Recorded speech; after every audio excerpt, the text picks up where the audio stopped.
But I think it made for a pretty good day for you, not as crowded as it normally would have been at this time of the year on a Saturday. One of the things we wanted to do a little bit different this year was tell you more about the story behind the beast. Everybody, we bring them back, you get your visuals in that, but there's not always a lot of storytelling. It's kind of hard to hear when you're walking around the trains, people wasn't buying in that. But the concept behind the beast actually started in 1976.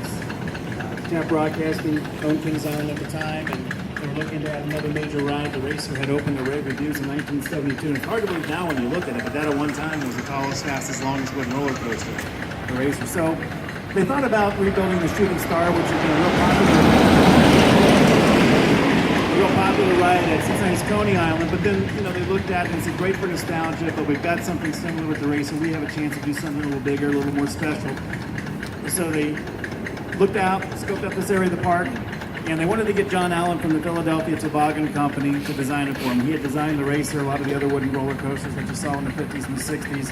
But John told the park, thanks for your interest, but I'm getting ready to retire. Can't take on a project like that. They didn't give up. They thought if they could bring him out here, show him the area that he had to work with, get the juices flowing, and he would want to get involved. So we gave him a site tour, took him up to the International Restaurant above the front gate, made sure he had plenty of wine to drink so they could talk him into it.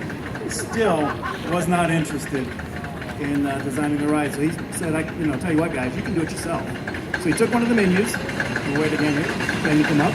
Good photo opportunity if you want to go around here and get it coming up underneath while we wait.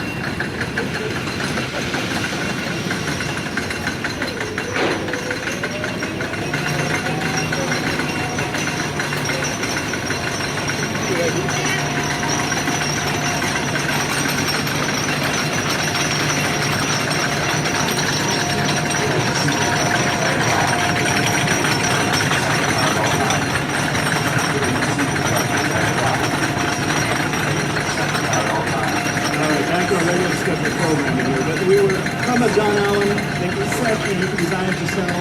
He wrote down the formula for building a wooden roller coaster on a menu from the International Restaurant. The park officials, they took it to the engineers the next day and they said, this guy says we can do this. What do you guys think? They looked at it and they said, yeah, sure, it's no different than building a railroad or a highway. We can do it. So they started designing the coaster back in 1976. And at that time, there were no computers to design the ride. Everything was done by hand calculations. The two principal designers, Al Collins and Jeff Gramke. Jeff Gramke still works here today, and they would go back and forth, check each other's work. There was no other way to do it. And they made a couple of modifications to some of the things that John Allen had suggested that they do. But as they were going around, they might find a tree that they really liked. They would design around it because they didn't want to take the tree out. But then it just got to the point to where, we just got to go ahead and build a coaster. But as they were designing it, they had one design flaw. As long as it was going to be, they didn't think would have enough speed to get back into the station. So they called John Allen again, any suggestions? And that's where the second lift hill right here came into play, because he suggested, we'll just put another lift hill in now to get you back in. So the Helix is kind of a tribute to Cincinnati's Coney Island Shooting Star.